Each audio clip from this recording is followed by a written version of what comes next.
اعوذ باللہ من الشیطان الرجیم بسم اللہ الرحمن الرحیم الحمد للہ رب العالمین والصلاة والسلام علی سید الانبیاء والمرسلین وعلی اہل بیتہ الطیبین الطاہرین وصحبہ المنتجبین۔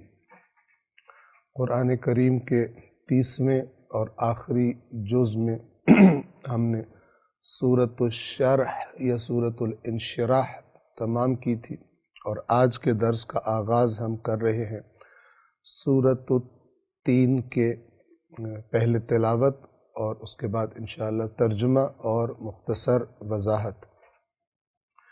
اعوذ باللہ من الشیطان الرجیم بسم اللہ الرحمن الرحیم والتین والزیتون وطور سینین وهذا البلد الأمين لقد خلقنا الإنسان في أحسن تقويم ثم رددناه أسفل سافلين إلا الذين آمنوا وعملوا الصالحات فلهم أجر غير ممنون فما يكذبك بعد بالدين أليس الله بأحكم الحاكمين۔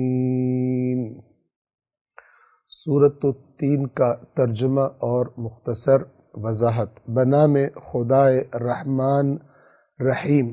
آیت نمبر 1۔ والتین والزیتون، قسم ہے انجیر اور زیتون کی۔ 2۔ وطور سینین، اور طور سینین کی۔ 3۔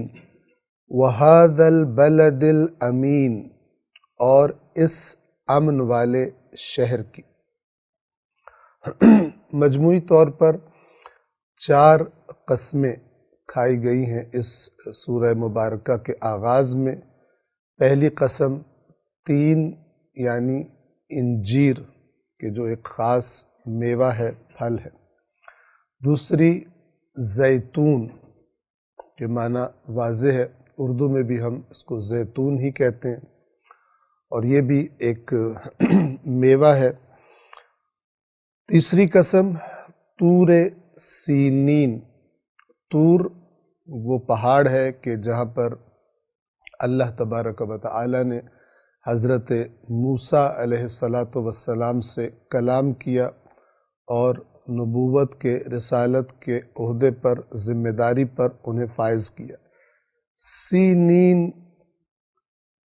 جس کو سیناء بھی کہا جاتا ہے، یہ ایک خاص قسم کا پتھر ہے کہ جو اس پہاڑ پر اس علاقے میں پایا جاتا ہے، اور اسی کے نام سے، اسی کی مناسبت سے اس کو طور سینین یا طور سیناء کہا جاتا ہے۔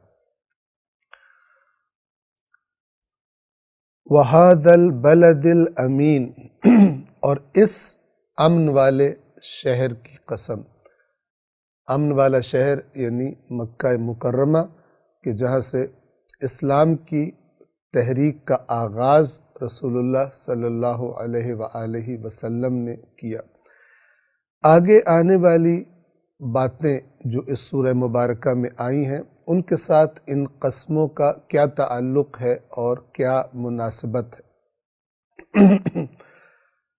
بعض نے یہ فرمایا کہ یعنی بعض علماء تفسیر نے یہ فرمایا کہ تین اور زیتون انسان کے بدن کی نشو و نما میں، بدن کی غذائیت کے لیے 2 بہترین اور بہت زیادہ فائدے رکھنے والے میوے ہیں، اور طور سینین اور ھذا البلد الامین یعنی طور سینین اور مکہ مکرمہ، یہ 2 جگہیں انسان کی روح کی نشو و نما کے لیے یعنی انسان کی ہدایت کے لیے 2 اہم ترین مقامات ہیں، کیونکہ 2 اولو العزم انبیاء کی تحریک کا آغاز ان جگہوں سے ہوا تھا۔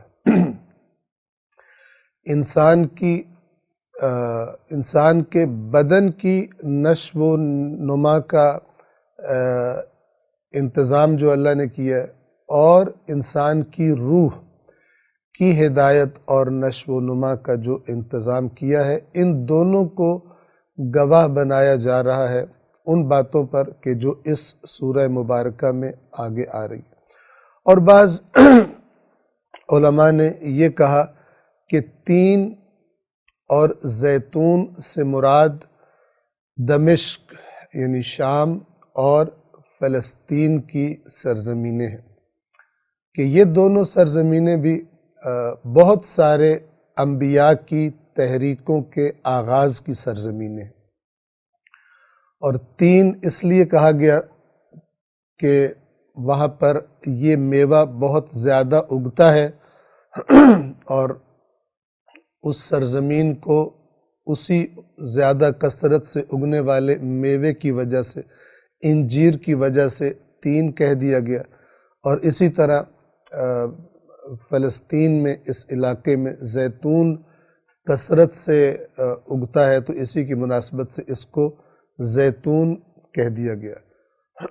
تو اگر اس بات کا لحاظ رکھا جائے تو یہ چاروں قسمیں اس بہترین انتظام پر گواہی دے رہی ہیں، اس کی طرف توجہ کروا رہی ہیں کہ جو اللہ تبارک و تعالی نے انسان کی ہدایت کے لیے مقرر فرمایا ہے، یعنی انبیاء کا بھیجنا اور انسانوں کو اللہ تبارک و تعالی کے دین کی طرف، توحید کی طرف دعوت دینا۔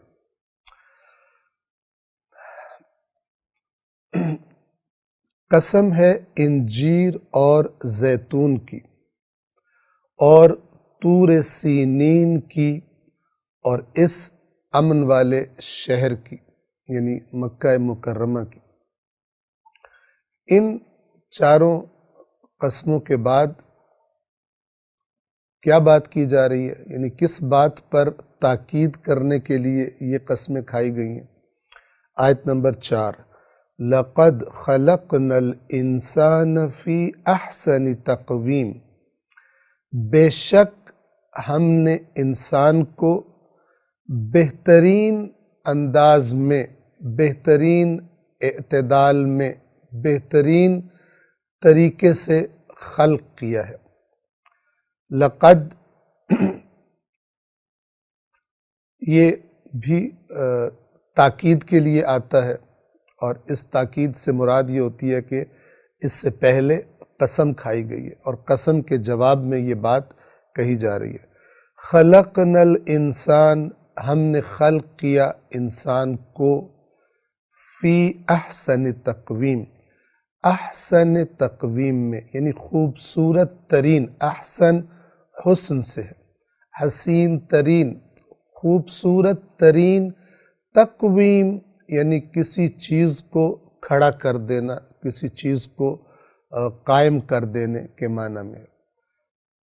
اس سے مراد کیا سمجھ میں آتی ہے کہ انسان کو جو بنایا گیا ہے، چاہے اس کا جسمانی پہلو ہو اور چاہے اس کا روحانی پہلو ہو، روح اور جسم کے مرکب سے پھر انسان کو عقل عطا کی گئی، اور اس عقل تک انفارمیشن، اطلاعات، معلومات پہنچانے کے لیے 5 حواس انسان کو عطا کیے گئے۔ وہ دیکھتا ہے، وہ سنتا ہے، وہ چکھتا ہے، وہ سونگھتا ہے، وہ لمس کر سکتا ہے، اور ان 5 حواس کے ذریعے سے یہ جو باہر کی دنیا ہے، اس کی اطلاعات، اس کی معلومات انسان کے دماغ تک پہنچتی ہیں، اور وہاں پر عقل ان کا تجزیہ کرتی ہے، تحلیل کرتی ہے، انالیسس کرتی ہے، اور اس کے بعد صحیح اور غلط کا انتخاب کرتی ہے اور فیصلے کرتی ہے۔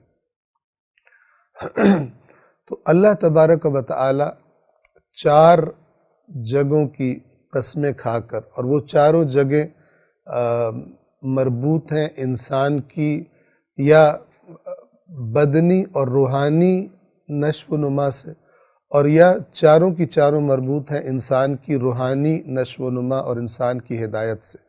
یعنی اللہ تبارک و تعالی انسان سے یہ کہہ رہا ہے کہ میں ان چیزوں کی، ان مقامات کی جہاں سے تمہاری ہدایت کی تحریکوں کا آغاز ہوا، دنیا میں ان بڑے بڑے انقلابوں کا آغاز ہوا، شرک کے خلاف اور توحید کے پرچم بلند ہوئے، یہ تمہاری ہدایت کے لیے ہیں، تم کہ جسے اللہ تبارک و تعالی نے بہترین اپنی خلقت کا شاہکار بنایا ہے۔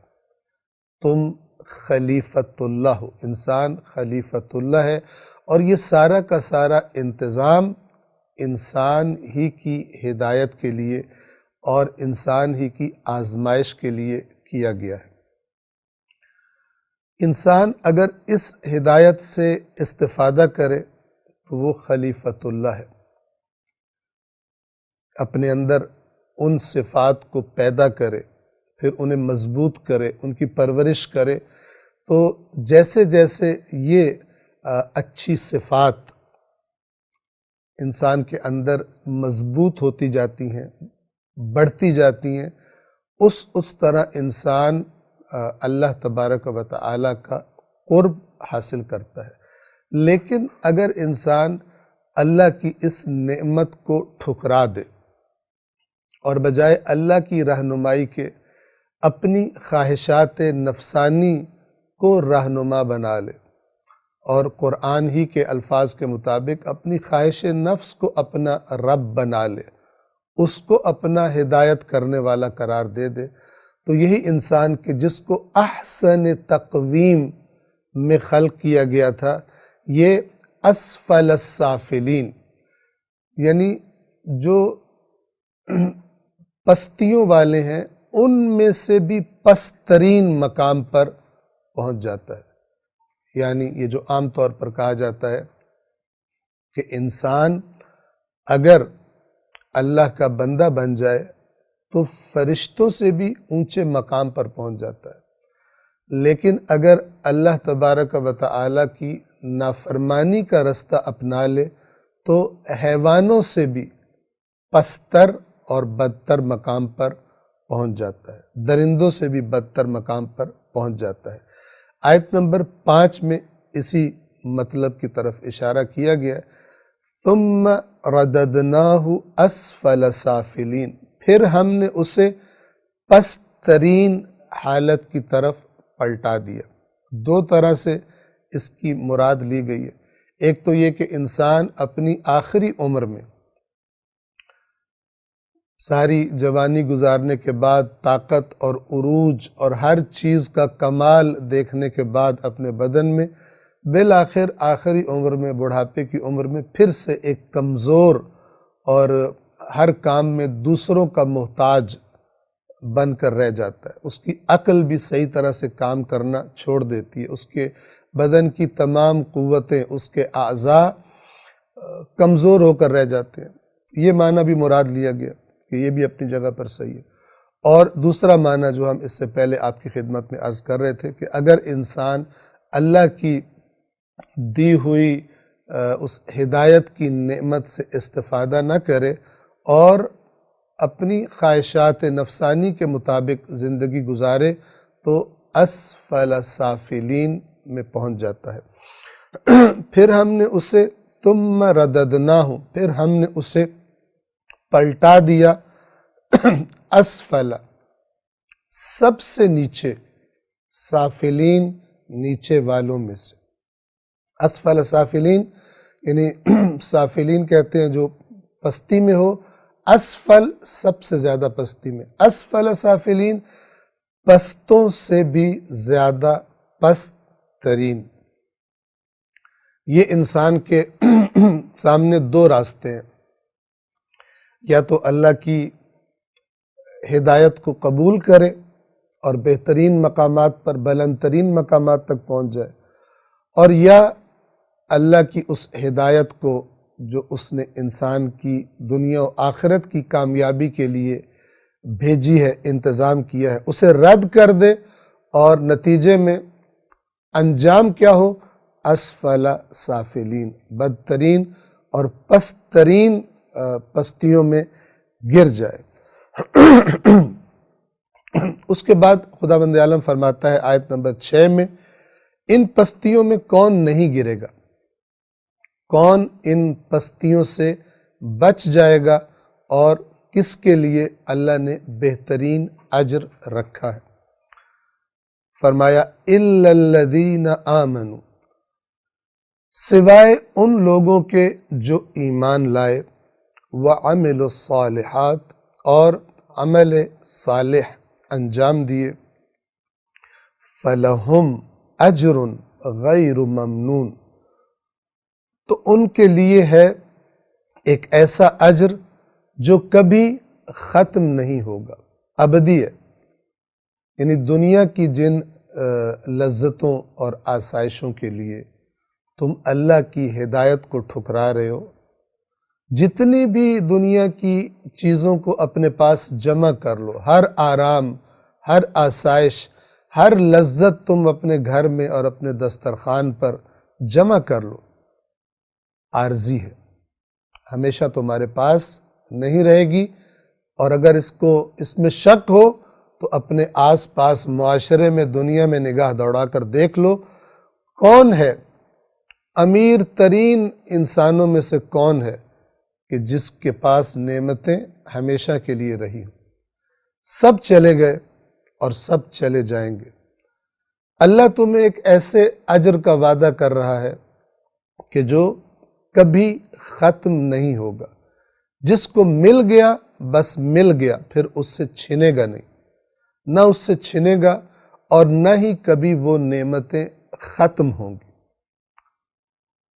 سوائے ان لوگوں کے جو ایمان لائے اور نیک عمل کرتے رہے، تو ان کے لیے بے انتہا اجر ہے۔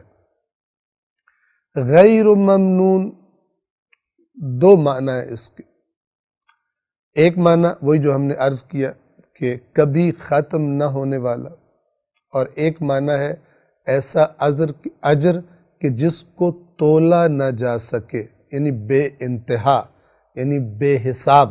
دونوں معنی اس لفظ کے عربی لغت کے مطابق صحیح ہے۔ اس کے بعد آیت نمبر 7 میں گویا انسان سے یہ خطاب کیا جا رہا ہے کہ اے انسان،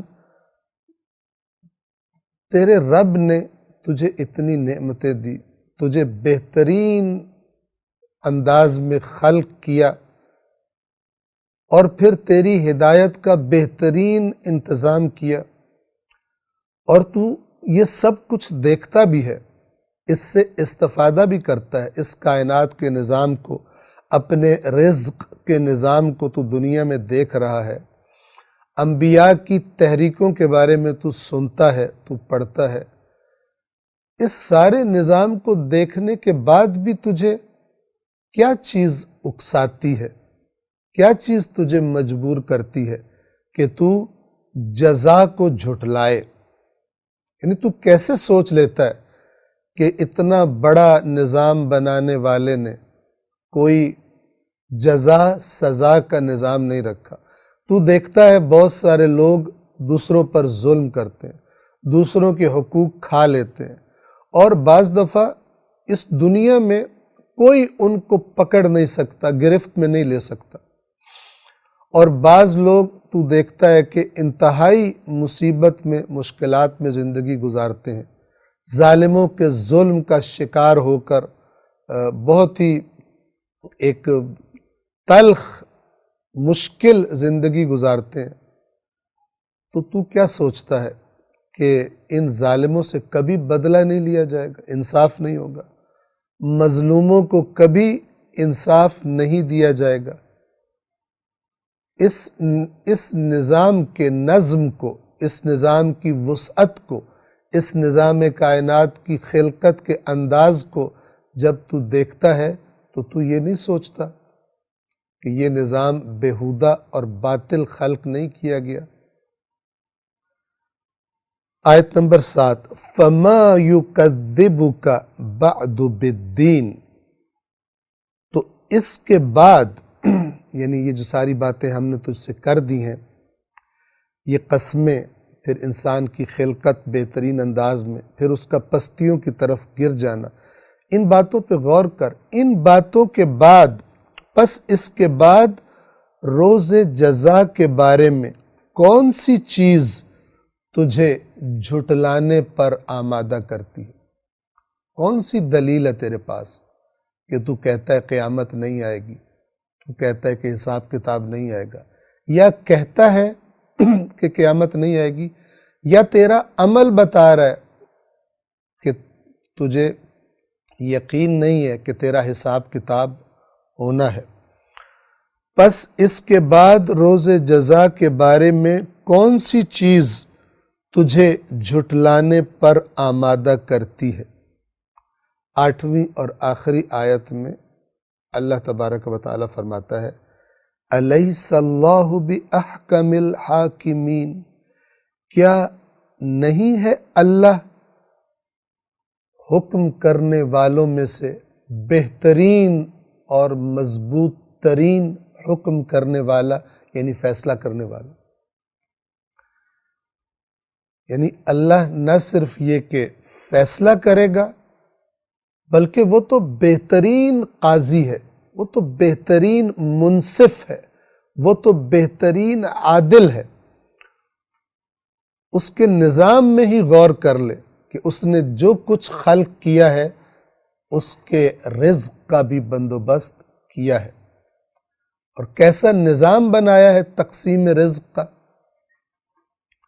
ہواؤں کا چلنا دیکھ، بارشوں کا برسنا دیکھ، زمین کے اندر سے سبزے کا، درختوں کا، کھیتیوں کا اگنا دیکھ، اس نظام کو دیکھ، کتنا بہترین نظام بنانے والا ہے۔ اپنے بدن کے نظام کو دیکھ، کیسے تیرے لیے بہترین غذائیں میسر کر دی ہیں، اس کے بعد تیرے بدن کے اندر جانے کے بعد کس طرح نظام ہضم اور دیگر نظامات تیرے بدن کے اندر بنا دیے۔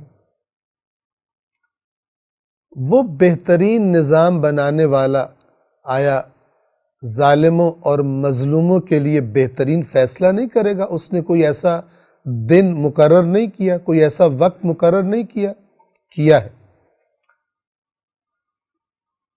تو اس کے بعد روز جزا کے بارے میں کون سی چیز تجھے جھٹلانے پر آمادہ کرتی ہے؟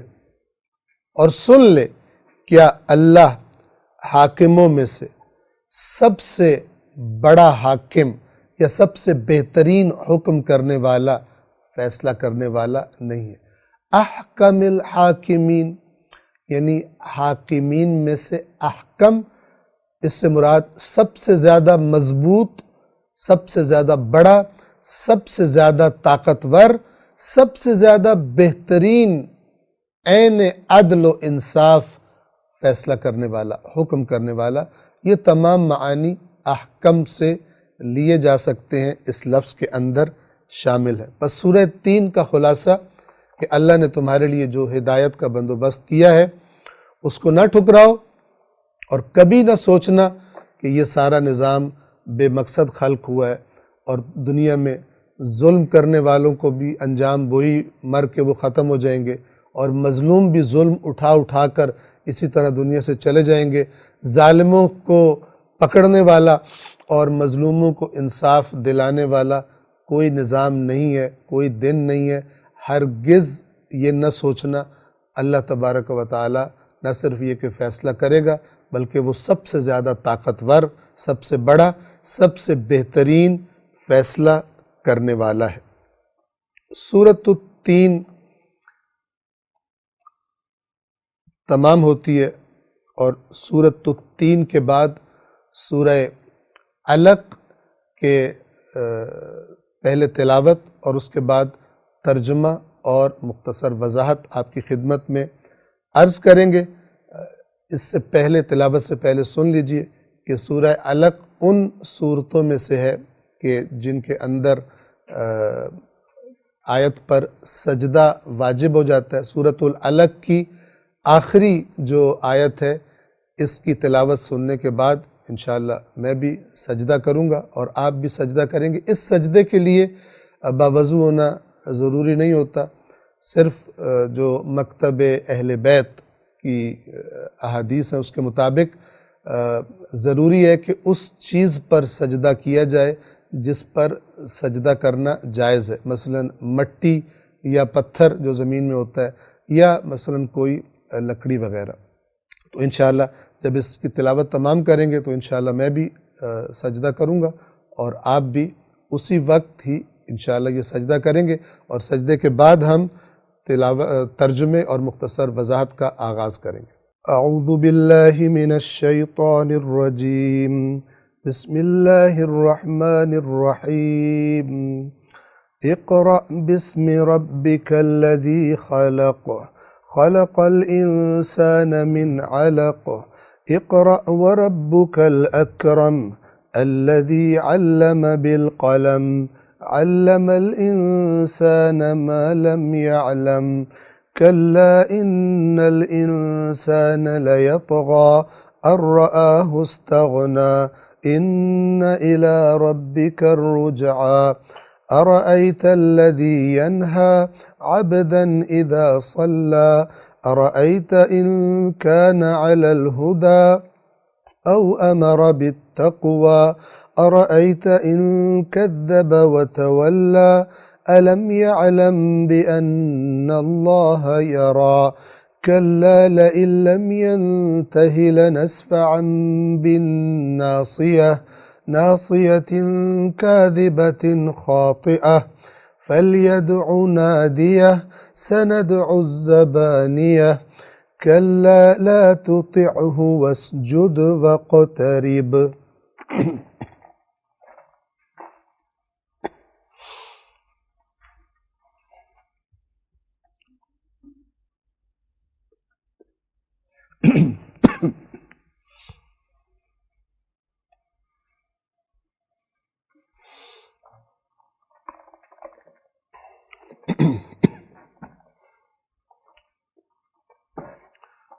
سورۃ العلق کا ترجمہ اور مختصر وضاحت۔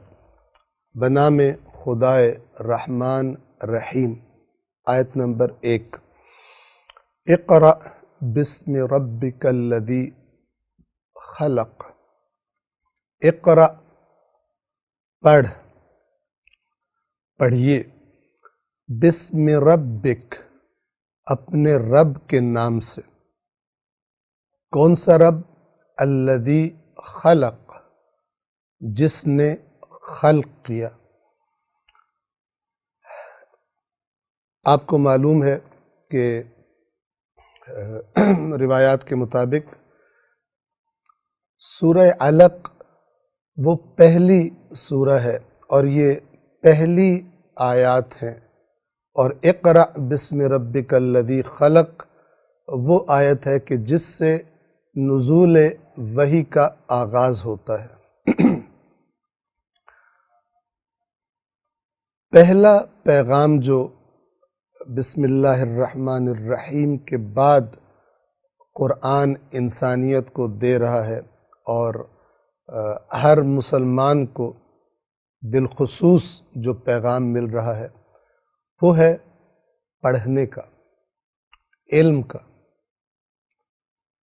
اگر مسلمانوں نے ہر دور میں قرآن مجید کی اس آیت پر بھرپور توجہ دی ہوتی تو آج کسی علم کے میدان میں، کسی سائنس کے میدان میں کسی دوسری قوم سے پیچھے نہیں ہونا چاہیے تھا۔ جب دین اسلام کا آغاز ہوا، رسول اللہ صلی اللہ علیہ وآلہ وسلم نے اس عظیم انقلاب کی بنیاد رکھی تھی، تو یہ بنیادی طور پر علمی انقلاب تھا۔ خرافات سے نکل کر، رسومات سے نکل کر، بے بنیاد، بے دلیل، من گھڑت عقائد، افکار، نظریات سے نکل کر کائنات کے خالق کی طرف سے آنے والا خالص، محکم اور حقائق پر مبنی، حقیقتوں پر مبنی جو پیغام تھا، اس کی بنیاد پر ایک نئے معاشرے کا قیام، کہ جو انسان کی دنیا میں بھی عزت، ترقی، کامیابی کا ضامن تھا اور آخرت میں بھی انسان کی کامیابی اور عزت کا ضامن تھا۔ فی الدنیا حسنہ وفی الآخرۃ حسنہ، دنیا میں بھی بھلائی اور اچھائی اور آخرت میں بھی بھلائی اور اچھائی کا پیغام لے کر یہ دین آیا تھا۔ بہرحال آج جب ہم مسلمانوں کی حالت دیکھتے ہیں، دوسری اقوام عالم کے ساتھ موازنہ کرتے ہیں، تو یہ آیت گواہی دے رہی ہے کہ اللہ نے ہم سے جو چاہا تھا وہ ہم نے جیسے کرنا چاہیے تھا ویسے نہیں کیا۔ لہٰذا ہم میں سے ہر ایک کو، قرآن پڑھنے والے، قرآن سننے والے ہر مسلمان کو ضروری ہے کہ وہ اپنے علم کے بھی اضافے کی فکر میں رہے۔ علم یعنی حقیقت، نہ کہ جو بھی مجھے پتہ ہے اس کو علم سمجھوں، بلکہ میں دیکھوں کہ جو مجھے پتہ ہے کیسے پتہ چلا ہے، کن ذرائع سے، کن جگہوں سے میں نے علم حاصل کیا ہے، وہ جگہیں قابل اعتماد ہیں یا وہ جگہیں قابل اعتماد نہیں ہیں۔ اور اس سب کی رہنمائی قرآن میں اور احادیث میں رسول اللہ اور اہل بیت اطہار علیہم السلام نے بیان فرمائی ہے، لیکن ان کا نام لینے والے، قرآن کا، رسول اللہ کا، اہل بیت کا نام لینے والے بہت زیادہ ہیں، لیکن ان کے احکام پر، ان کی باتوں پر سنجیدگی کے ساتھ عمل کرنے والے، سنجیدگی سے ان کی باتوں کو سمجھنے والے یہ بہت ہی کم افراد ہیں۔ تبھی یہ نتیجہ دنیا میں آج ہم دیکھ رہے ہیں جو مسلمانوں کی حالت ہے۔ تو ہم میں سے ہر ایک کو چاہیے اس آیت سے یہ پیغام لیں کہ اپنے آپ کو بھی اور اپنے معاشرے کو بھی، چونکہ اسلام وہ دین نہیں ہے، اسلام قبول ہی نہیں کرتا کہ کوئی انسان فقط اپنی فکر میں رہے۔ یہ بڑی ہی منحرف سوچ ہے، بڑی ہی گمراہ کن سوچ ہے، اور اسلام کی تعلیمات کی مخالف سوچ ہے کہ کوئی انسان صرف اپنی فکر میں ہو۔ اور یہ جملہ جو سنا جاتا ہے، ہم نے اپنی قبر میں جانا ہے، تم نے اپنی قبر میں جانا، انہوں نے اپنی قبر میں جانا ہے، ہمیں کیا؟ یہ ہمیں کیا، یہ اسلام نہیں ہے۔ ہمیں ہے امر بالمعروف، اسلام کے بنیادی ترین احکامات میں سے، نہی عن المنکر اسلام کے بنیادی ترین احکامات میں سے، تعاونوا علی البر والتقوی، واضح ترین نیکی اور تقوی کے کاموں میں ایک دوسرے کے ساتھ تعاون کرو۔ هل يستوي الذین یعلمون والذین لا یعلمون، کیا علم رکھنے والے اور علم نہ رکھنے والے برابر ہو سکتے ہیں؟ تو قرآن مجید نے وَقُلْ رَبِّ زِدْنِي عِلْمًا، اور اے رسول کہیے، یعنی اللہ سے دعا کیجئے کہ اے میرے رب علم کے اعتبار سے مجھے زیادہ کر دے، یعنی میرے علم میں اضافہ فرما۔ رسول اللہ سے بڑھ کر کون ہوگا؟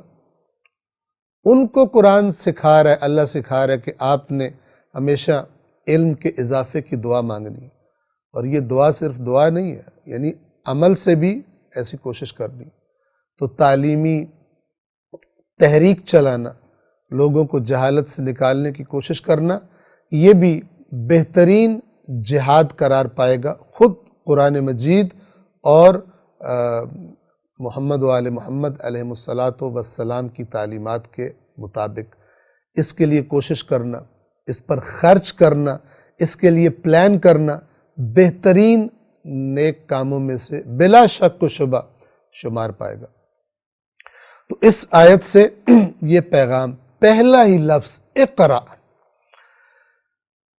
پڑھیے اپنے رب کے نام سے جس نے خلق کیا۔ رب کون ہوتا ہے؟ پالنے والا۔ مخلوق کی جتنی ضروریات ہیں ان کو پورا کرنے کا ذمہ دار وہ رب کہہ رہا ہے اقرا، پڑھیے۔ وہ رب آپ سے کہہ رہا ہے، اس کی ربوبیت آپ سے تقاضا کر رہی ہے کہ یہ پوری کائنات علوم کا سرچشمہ ہے آپ کے لیے، اس میں غور کرنا۔ ان فی ذلک لآیات لقوم یتفکرون، کہ اس کائنات کی چیزوں میں غور و فکر کرنے والوں کے لیے نشانیاں ہیں۔ کتنی جگہوں پر آپ نے قرآن سارا سنا ماہ رمضان کے دوران۔ عقل اور فکر اس کائنات کی خلقت، اس کے نظام، اس کے قوانین کے بارے میں فکر اور غور کرنے کا اللہ تبارک و تعالیٰ نے حکم دیا ہے۔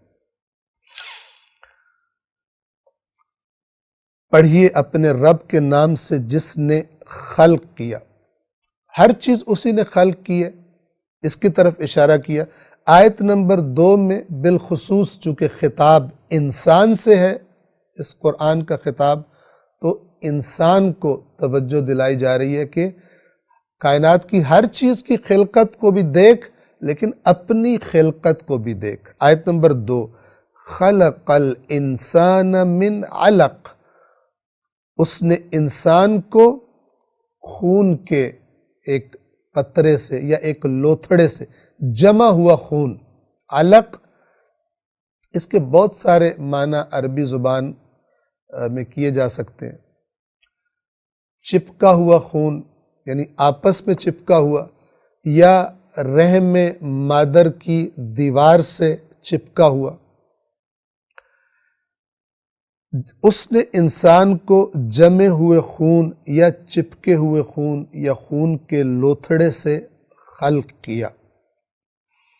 آیت نمبر 3 پھر تاکید فرمائی، اقرا، پڑھیے، وَرَبُّكَ الْأَكْرَمُ، اور آپ کا رب سب سے بڑا کریم ہے۔ کریم کا لفظ انسان کے بارے میں بھی استعمال ہوتا ہے، غیر اللہ کے بارے میں بھی استعمال ہوتا ہے، اللہ کے بارے میں بھی استعمال ہوتا ہے، خود قرآن مجید نے کیا ہے۔ لیکن ہم پہلے بھی عرض کر چکے کہ وہ الفاظ کہ جو قرآن میں اللہ کے لیے بھی استعمال ہوئے اللہ کی صفت کے طور پر، اور غیر اللہ کے لیے بھی استعمال ہوئے، تو اس کا معنی ہرگز یہ نہیں ہوتا کہ جس طرح انسان کو کریم کہا جا رہا ہے اسی معنی میں اللہ کو کریم کہا جا رہا ہو، نہیں۔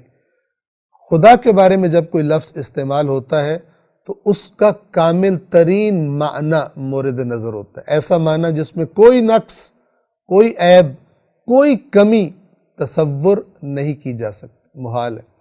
لیکن جب اللہ کے علاوہ کسی کے بارے میں استعمال ہوتا ہے تو اس کے اپنے درجے کے مطابق، اللہ بھی عالم ہے مثال کے طور پر، اور انسان کو بھی عالم کہا جاتا ہے، لیکن انسان کے بارے میں جب عالم استعمال ہوگا تو اس کے علم کے مطابق، لیکن اللہ کے بارے میں جب عالم استعمال ہوگا تو وہ ہر چیز کا عالم ہے، اور وہ ہمیشہ عالم ہے، اور کوئی چیز نہیں جو اس کے علم سے غائب ہو، پس کوئی نقص، کوئی عیب، کوئی کمی فرض نہیں کی جا سکتی۔ تمام کمیوں سے پاک کر کے عالم کا مکمل مفہوم اور معنی ہم لیں گے جب یہ لفظ اللہ کے بارے میں استعمال ہوگا۔ اور یہاں پر تو خداوند عالم فرما رہا ہے کہ تیرا رب اکرم، سب سے بڑا کریم، یعنی تم دیکھتے ہو لوگ بھی ایک دوسرے پر احسان کرتے ہیں، لوگ بھی ایک دوسرے کو عطا کرتے ہیں، لیکن جب تم اپنے رب کی عطائیں دیکھو گے، تم اپنے رب کے احسانات دیکھو گے، تو کوئی دنیا کا کریم تمہیں اس کریم کے مقابلے میں دکھائی نہیں دے گا۔ اور اس کا ایک بڑا کرم کیا ہے؟ 4، الذی علم بالقلم، جس نے قلم کے ذریعے تعلیم دی۔ آپ کو معلوم ہے کہ اگر قلم یعنی کیا چیز؟ یعنی وہ آلہ کہ جس کے ذریعے علم کو لکھ کر محفوظ کر لیا جاتا ہے، سٹور کر لیا جاتا ہے ڈیٹا کو۔ مثال کے طور پر اگر اس کو انسان کی زندگی سے نکال دیں تو ہم دیکھیں گے کہ ایک بہت بڑا حصہ گزشتہ افراد کی جو محنتیں تھیں، ان کے جو تجربات تھے، ان کی جو تحقیقات تھی وہ ضائع ہو جائے گا، اور انسان کی ترقی کی رفتار بہت زیادہ سست ہو جاتی، بہت مشکل ہو جاتا اگر قلم کے ذریعے علم کو محفوظ کرنا نہ بتایا جاتا انسان کو۔ تو خداوند عالم بتا رہا ہے کہ یہ اللہ ہے، وہ سب سے بڑا کریم، اور آپ دیکھیے اپنے آپ کو سب سے بڑا کریم اللہ تعالیٰ کہہ رہے ہیں، کس چیز کے ساتھ ریلیٹ کر رہے ہیں اس کو، کس چیز کے ساتھ جوڑ رہے ہیں اس کو؟ قلم کے ذریعے علم سکھانے کے ساتھ۔ پھر آپ اندازہ کیجئے کہ دین اسلام میں علم، لکھنا، محفوظ کرنا علم کو، یہ کتنی زیادہ اہمیت رکھتا ہے۔ یعنی گویا اسلام کی تحریک کا آغاز ہو رہا ہے، یعنی علم کی تحریک کا آغاز ہو رہا ہے۔ اسلام کی تحریک یعنی علم کی تحریک، یعنی جہالت کے خاتمے کی تحریک۔ اور اللہ اپنے جو احسانات خلق کرنے کے بعد اللہ جو اپنا بڑا احسان انسان کو بتا رہا ہے وہ ہے علم، اور علم بالقلم، قلم کے ذریعے سے انسان کو علم سکھایا۔ اقرأ وربک الاکرم، پڑھیے اور آپ کا رب بڑا کریم ہے۔ الذی علم بالقلم، جس نے قلم کے ذریعے علم سکھایا، تعلیم دی۔ 5 علم الانسان ما لم یعلم، انسان کو وہ تعلیم دی۔ تعلیم عربی زبان ہی کا لفظ ہے، اس کا معنی ہوتا ہے علم سکھانا، علم کو منتقل کرنا۔ استاد تعلیم دیتا ہے یعنی اپنے علم کو اپنے شاگردوں کی طرف منتقل کرتا ہے۔ علم سکھانے کو تعلیم کہتے ہیں۔ اس نے انسان کو وہ علم سکھایا جسے وہ نہیں جانتا تھا۔ بہت ساری چیزیں مراد ہیں۔ نمبر 1، وہاں سے شروع ہوتا ہے۔ مثلا ہم فرض کریں کہ انسان جب دنیا میں آتا ہے، اس نے انسان کو سکھایا، اس بچے کو تو نے زندہ رہنے کے لیے غذا ماں کے بدن سے اپنے بدن میں کیسے منتقل کرنی، اور دیگر چیزیں آپ دیکھ لیجیے۔ اس کے بعد اس نے انسان کے اندر عقل رکھ دی، اس نے انسان کے اندر سماعت رکھ دی، اس نے انسان کے اندر دیکھنے کی قوت رکھ دی، سونگھنے کی قوت رکھ دی، چکھنے کی قوت رکھ دی، لمس کرنے کی، محسوس کرنے کی قوت رکھ دی۔ یہ سب علم سکھانے کا اہتمام ہے کہ انسان اپنی عقل کے ذریعے، اپنے حواس خمسہ کے ذریعے یہ ساری معلومات آج جو میرے اور آپ کے پاس ہیں، ہم جانتے ہیں کہاں سے آئی ہیں؟ اسی سسٹم سے آئی۔ یہ سسٹم کس نے بنایا ہے؟ اسی نے بنایا جس نے خلق کیا احسن تقویم میں انسان کو۔ لقد خلقنا الانسان فی احسن تقویم، ابھی سورہ 3 میں یہ بات گزری۔ یہ بھی علم سکھانا ہے۔ اور پھر اس کے بعد وہ علم کہ جو انسان اپنے آپ نہیں سیکھ سکتا تھا، قدرت نہیں رکھتا تھا، دسترس پہنچ نہیں رکھتا تھا اس علم تک، وہ وحی کے ذریعے، اپنے انبیاء کے ذریعے، آسمانی کتابوں کے ذریعے انسان تک پہنچانے کا اہتمام کیا، تاکہ انسان اس منزل کو پا لے جو اللہ نے اس کے لیے مد نظر رکھی ہے، اس بہترین مقام تک انسان پہنچ جائے کہ جو اللہ تبارک و تعالی نے جس تک پہنچنے کے لیے اس کی آزمائش کی ہے، اس کو یہ تمام ٹولز، آلات دے کر، جس میں عقل ہے، حواس خمسہ ہے، اور اس کے بعد اپنے انبیاء کے ذریعے، آسمانی کتابوں کے ذریعے یہ سارا انتظام کیا ہے، اور کہا ہے کہ یہ میدان ہے، اس میں جتنا آگے نکل سکتے ہو، اپنا مقام پیدا کر سکتے ہو، پیدا کرو۔ لیکن اس کو ٹھکرا دو گے تو پھر پستیوں میں بھی بہت سارے نچلے مقامات انسان کے انتظار میں ہیں۔ علم الانسان ما لم یعلم، اس نے انسان کو وہ علم سکھایا جسے وہ نہیں جانتا تھا۔ جب انسان دنیا میں آتا ہے کتنا کچھ جانتا ہوتا ہے، لیکن خدا نے ایسا انتظام کر دیا کہ ایسے ایسے عظیم انسان دنیا میں گزرے ہیں کہ جنہوں نے انسانوں کی زندگیوں میں انقلاب پیدا کر دیے، اور ان سب سے اوپر اللہ کے نبی ہیں کہ جنہوں نے انسان کو یہ بتایا ہے کہ اسی دنیا میں تمہاری انتہا نہیں ہے، ہم تمہیں ایسا راستہ بتاتے ہیں کہ دنیا میں بھی کامیابی اور عزت اور ترقی تمہارے لیے تمہیں عطا ہوگی، اور آخرت میں ابدی ہمیشہ رہنے والی عزت اور نعمت بھی تمہیں عطا ہوگی۔ یہ دین کے پیغام کا خلاصہ ہے۔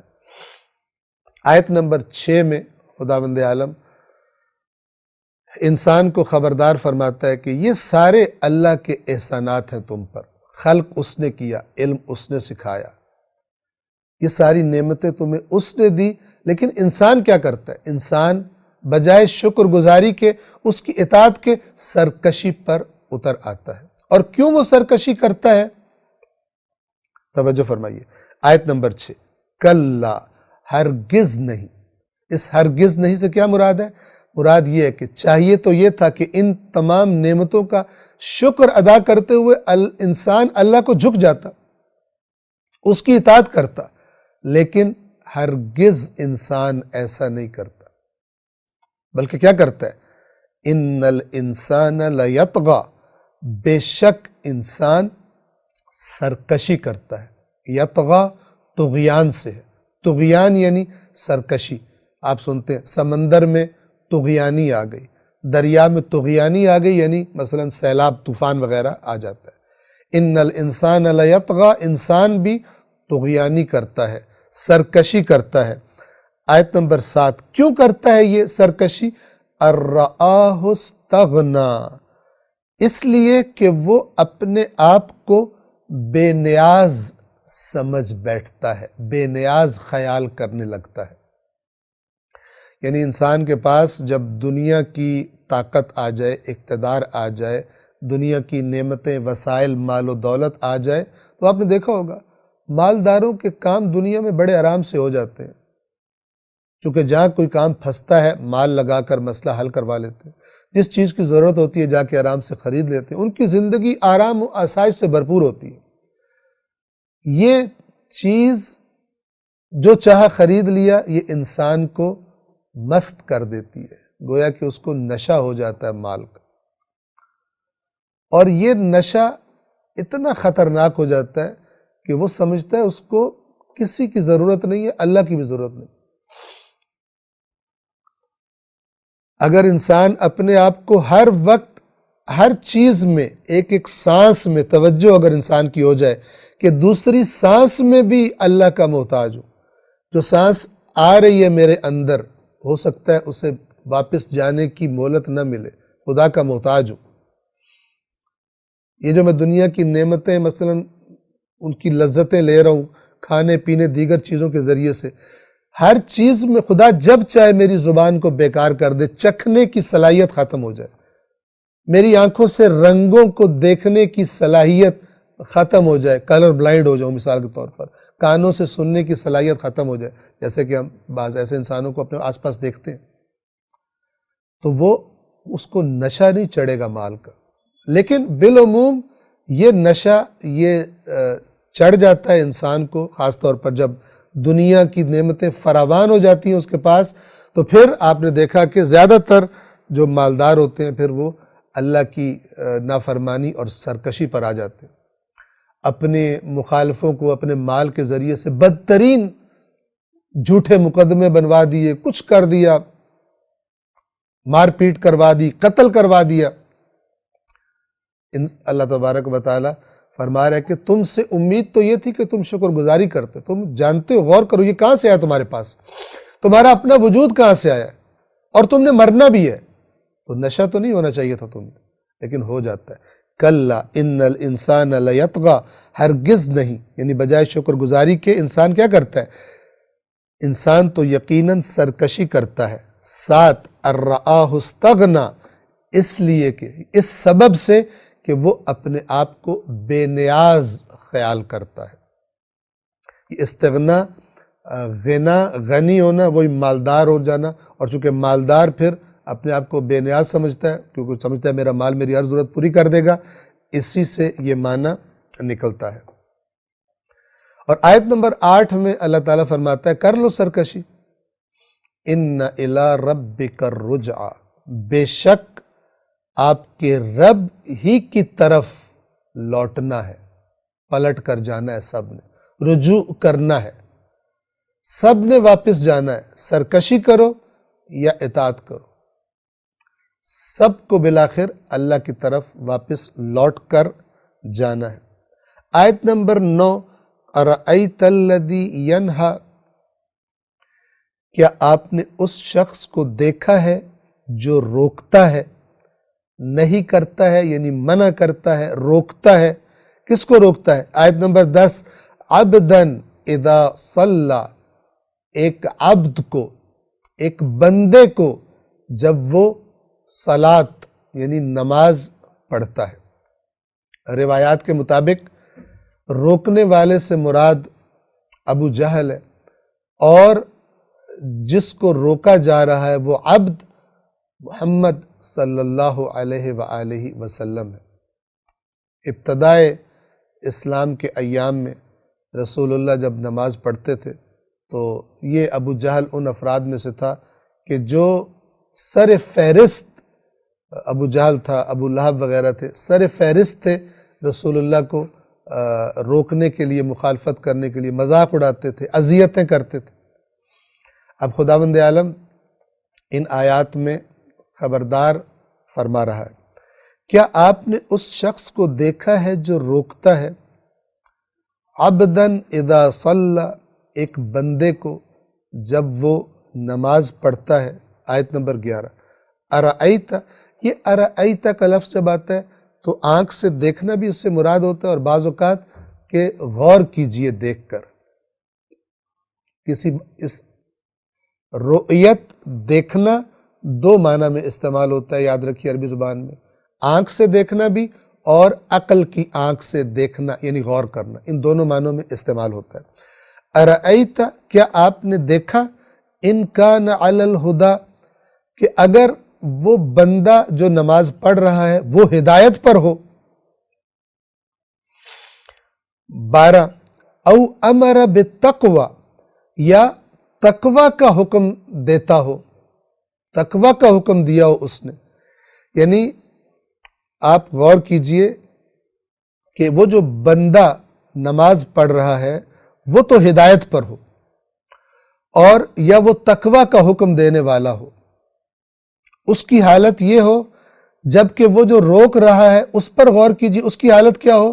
آیت نمبر 13، ارأیت ان کذب وتولی، کیا آپ نے دیکھا کہ اگر وہ دوسرا یعنی جو روک رہا ہے وہ اگر وہ جھٹلا رہا ہو اور منہ پھیر رہا ہو، یعنی ہدایت سے پشت کرتا ہو، ہدایت سے منہ پھیرتا ہو۔ 14، الم یعلم بان اللہ یری، کیا اس کو علم نہیں ہے، کیا وہ جانتا نہیں ہے کہ اللہ دیکھ رہا ہے؟ کیا مطلب؟ توجہ فرمائیے، ان ساری آیات میں یعنی آیت نمبر 9 سے لے کر آیت نمبر 14 تک 5 آیات کیا کہا جا رہا ہے؟ اللہ تعالیٰ فرما رہا ہے کہ اگر یہ بندہ تو ہدایت پر ہو، نماز پڑھنے والا، اور وہ جو روکنے والا ہے وہ جھٹلانے پر تلا ہو، تو انجام کیا ہوگا؟ انجام یہ کہ اللہ تبارک و تعالیٰ اس کو گرفت میں لے گا۔ اسے یہ سوچنا چاہیے، اس روکنے والے کو یہ غور کرنا چاہیے کہ اگر یہ نماز پڑھنے والا ہدایت پر ہے تو پھر میری حرکتوں کا مجھ سے انتقام لیا جائے گا، اللہ انتقام لے گا، اللہ پکڑ میں اور گرفت میں حتماً مجھے لے گا اور مجھے سزا دے گا۔ الم یعلم بان اللہ یری، کیا اس کو علم نہیں ہے کہ اللہ اسے دیکھ رہا ہے؟ اب یہاں پر یہ آیات رسول اللہ کے بارے میں اور اس شخص کے بارے میں جو رسول اللہ کو روکا کرتا تھا اس کے لیے، لیکن یاد رکھیے قرآن کی آیات کا پیغام ہمیشہ کے لیے ہوتا ہے۔ کیا پیغام ہے؟ ہر اس انسان کے لیے کہ جو کسی کو نماز سے روکے، دین پر عمل کرنے سے روکے، اللہ کے حکم پر عمل کرنے سے روکے، کسی بھی طریقے سے، کیا وہ نہیں جانتا کہ اللہ اسے دیکھ رہا ہے؟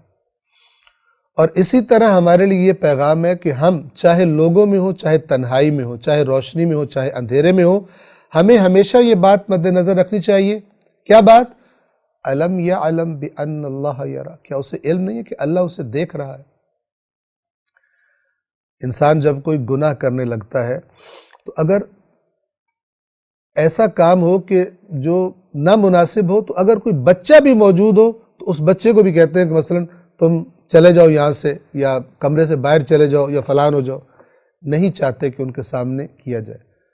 قرآن یہ کہہ رہا ہے کہ کیا نہیں جانتا یہ شخص کہ اللہ اسے دیکھ رہا ہے؟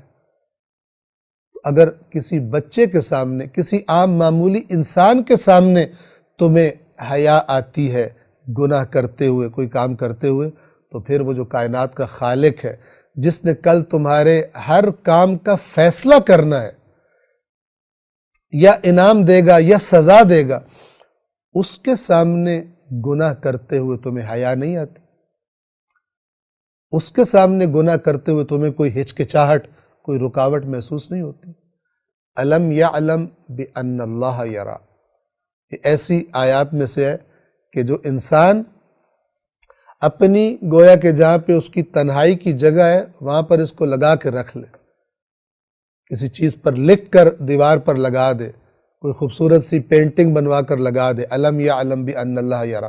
جیسے ہم نے عرض کیا تھا کہ گھر سے باہر نکلتے وقت وہ جو اندر والی سائیڈ ہے دروازے کی، جہاں سے نکل کر باہر جانا ہوتا ہے، وہاں لکھ دے فَأَيْنَ تَذْهَبُونَ، تو تم کہاں جا رہے ہو؟ اور نکلنے سے پہلے یہ قرآن والا سوال اپنے آپ سے کرے کہ اللہ پوچھ رہا ہے کس کام کے لیے گھر سے باہر جا رہے ہو؟ کسی گناہ کے لیے، کسی خرابی کے لیے، یا کس کام کے لیے؟ تو یہ آیات بہترین تاثیر رکھتی ہیں انسان کو ہدایت کی اور انسان کی اصلاح کرنے کی۔ اس کے بعد پھر خداوند عالم اس نماز سے روکنے والے شخص کو خبردار فرما رہا ہے، کلا، ہرگز نہیں، ہرگز نہیں، یعنی تجھے ہرگز نہیں چھوڑا جائے گا، تو خبردار ہو جا، اس روش سے باز آ جا، لَإِن لَّمْ يَنْتَهِ، اگر یہ شخص باز نہ آیا، لَنَسْفَعًا بِالنَّاصِيَةِ، تو یقیناً ہم اس کی پیشانی پکڑ کر گھسیٹیں گے۔ یعنی بدترین، جیسے یہ نماز سے روک رہا ہے اور مذاق اڑاتا ہے، ہم اس کی پیشانی سے پکڑ کر گھسیٹیں گے۔ اب پیشانی سے پکڑ کر کسی کو گھسیٹا جائے، اس کی ذلت اور بیچارگی اور رسوائی کا اندازہ انسان اگر اس کو تصور کرے اس منظر کو تو کر سکتا ہے۔ اگر یہ شخص باز نہ آیا تو ہم اس کی پیشانی پکڑ کر گھسیٹیں گے۔ 16 نمبر آیت، ناصیۃ کاذبۃ خاطئہ، وہ پیشانی جو جھوٹی اور خطا کار ہے۔ پیشانی چونکہ انسان کے بالکل سامنے کا حصہ ہوتا ہے اور پیشانی چہرے کا حصہ ہوتی ہے، چہرے سے انسان پہچانا جاتا ہے، لہذا کہا جا رہا ہے کہ وہ پیشانی کہ جو جھوٹی تھی اور جو خطا کار تھی، یعنی جرائم پیشہ تھی، اس پیشانی کو ہم پکڑ کر گھسیٹیں گے۔ آیت نمبر 17، فَلْيَدْعُ نَادِيَهُ، پس وہ اپنے ہم نشینوں کو، اپنے ہم محفلوں کو، یعنی اپنے سپورٹرز کو، اپنے ساتھیوں کو پکار لے۔ یہ شخص جس کے بارے میں یہ آیات اتری، یہ اپنی محفل کے اعتبار سے ابو جہل ہے، یا ممکن ہے ابو لہب، جو روایات میں اس شخص کا نام آیا ہے، یہ اپنے ہم محفل لوگوں کے اعتبار سے بہت طاقتور تھا، اور بہت سارے لوگ گویا کہ اس کے ساتھی تھے، سپورٹر تھے، اس کا گروپ تھے یا گینگ تھے۔ تو خداوند عالم فرما رہا ہے اگر اس کو فخر ہے کہ میری سپورٹ بہت زیادہ ہے، میری پارٹی بہت طاقتور ہے، ان کو بلا لے۔ فَلْيَدْعُ نَادِيَهُ، پس وہ اپنے ہم نشینوں کو بلا لے۔ سَنَدْعُ الزَّبَانِيَةَ، ہم بھی جلد ہی دوزخ میں جلانے والے فرشتوں کو بلائیں گے۔ الزبانیہ ان فرشتوں کا نام ہے کہ جو جہنم میں جلانے کی سزا دیتے ہیں۔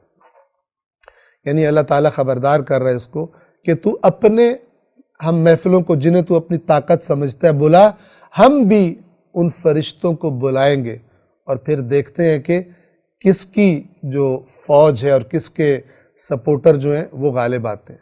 سندع الزبانیہ، ہم بھی جلد ہی دوزخ کے معکلوں کو بلائیں گے، یعنی جن کو دوزخ پر اللہ نے داروغہ رکھا ہے، عذاب دینے کی ذمہ داری جن کی لگائی ہوئی ہے، ہم بھی ان کو بلائیں گے۔ اور آیت نمبر 19 میں دوبارہ عربی کی تکرار نہیں کروں گا، چونکہ جو واجب سجدہ ہے وہ عربی جب پڑھی جائے تو تب ہوتا ہے، ترجمہ پڑھنے سے سجدہ واجب نہیں ہوتا، سجدہ ہم کر چکے ہیں، لہٰذا میں صرف ترجمہ پڑھوں گا۔ آیت نمبر 19 کا ہرگز نہیں، یہ آخری آیت ہے سورۃ العلق کی، ہرگز نہیں، اس ہرگز نہیں سے مراد وہی خبردار کرنا کہ باز آ جا، یہ کام نہ کر، اور یہ بھی مراد لی جا سکتی ہے کہ ہرگز تیرے ہم محفل، تیرے ساتھی ہمارے فرشتوں پر غالب نہیں آ سکیں گے، تجھے عذاب سے نہیں بچا سکیں گے، وہ عذاب جو تجھے اس نماز سے روکنے کے بدلے میں دیا جانے والا ہے، ہرگز نہیں اس کی اطاعت نہ کرے۔ اور تیسرا معنی اگر اسی آیت کے الفاظ کو مد نظر رکھا جائے تو رسول اللہ سے کہا جا رہا ہے کہ یہ جو آپ کو روک رہا ہے اس دین کے کام سے اور نماز سے اور تبلیغ سے، اس کی ہرگز اطاعت نہ کیجیے، ان کی کوئی بات نہیں مانی۔ متعدد مقامات پر قرآن میں یہ تاکید رسول اللہ کو فرمائی گئی ہے، ہرگز نہیں اس کی اطاعت نہ کرے اور سجدہ کرے اور اللہ کا قرب حاصل کرے، یعنی سجدہ اللہ سے قرب حاصل کرنے کا بہترین ذریعہ ہے۔ روایات میں آیا ہے کہ بہترین حالت جو بندے کی ہوتی ہے اللہ کی نسبت سے، جس میں بندہ اللہ کے قریب ترین ہوتا ہے، وہ حالت سجدہ ہے۔ سورۃ العلق کو ہم تمام کرتے ہیں اس نقطے پر کہ اگر آپ پہلی آیت کو ذہن میں رکھیں تو وہ کیا کہہ رہی ہے؟ اقرا، یعنی پڑھ، اور آخری آیت کیا کہہ رہی ہے؟ اللہ کے آگے جھک جا، سجدہ کر اور قرب حاصل کر۔ پس اس آیت، اس سورہ مبارکہ کے آغاز اور انتہا، سٹارٹ اور اینڈ کو جب ہم ذہن میں رکھیں تو کیا پیغام ملتا ہے؟ کہ پڑھنا ہے، علم حاصل کرنا ہے، جہالت سے نکلنا ہے، لیکن علم وہ علم ہے جو سرکش نہ بنا دے۔ پڑھ لکھ کر، مال کما کر، وسائل جمع کر کے خدا کی نافرمانیاں کی جائے، وہ نہیں، بلکہ وہ علم کہ جس کی انتہا کیا ہو؟ اللہ کے آگے سجدہ، جو اس کائنات کے خالق، سب سے بڑے عالم، تعلیم دینے والا، علم سکھانے والا، عقل دینے والا، سماعت و بصارت دینے والا، جن ذرائع سے انسان علم حاصل کرتا ہے، اور قلم سے تعلیم دینے والا، جس کے ذریعے انسان علم کو محفوظ کرتا ہے، جس نے یہ سب کچھ دیا ہے، وہ علم بہترین ہے، اور وہ علم حقیقی علم ہے کہ جو انسان کو جھکا دے اس خالق کے سامنے، اس کے اللہ کے سامنے۔ وہ علم وبال ہے کہ جو انسان کو سرکش بنا دے۔ اسلام کا نظام تعلیم بچے کی کیا تربیت کرے گا؟ کہ اس نے علم حاصل کرنا ہے، اس پر واجب ہے، لازم ہے، لیکن اس طرح تربیت کی جائے گی کہ جب اس کے پاس علم آ جائے، وہ زندگی کے کسی بھی شعبے میں جائے، وہ عبد خدا ہو، خداوند عالم کی کسی بھی مقام پر نافرمانی اور سرکشی اس کے دل میں نہ آتی ہو، اور اگر دل میں تو وسوسہ آ سکتا ہے، لیکن اس کے عمل میں خدا کی نافرمانی نہ آئے۔ سورۃ العلق تمام ہوئی، انشاءاللہ سورۃ القدر آئندہ درس میں بیان کی جائے گی۔ والسلام علیکم ورحمۃ اللہ وبرکاتہ۔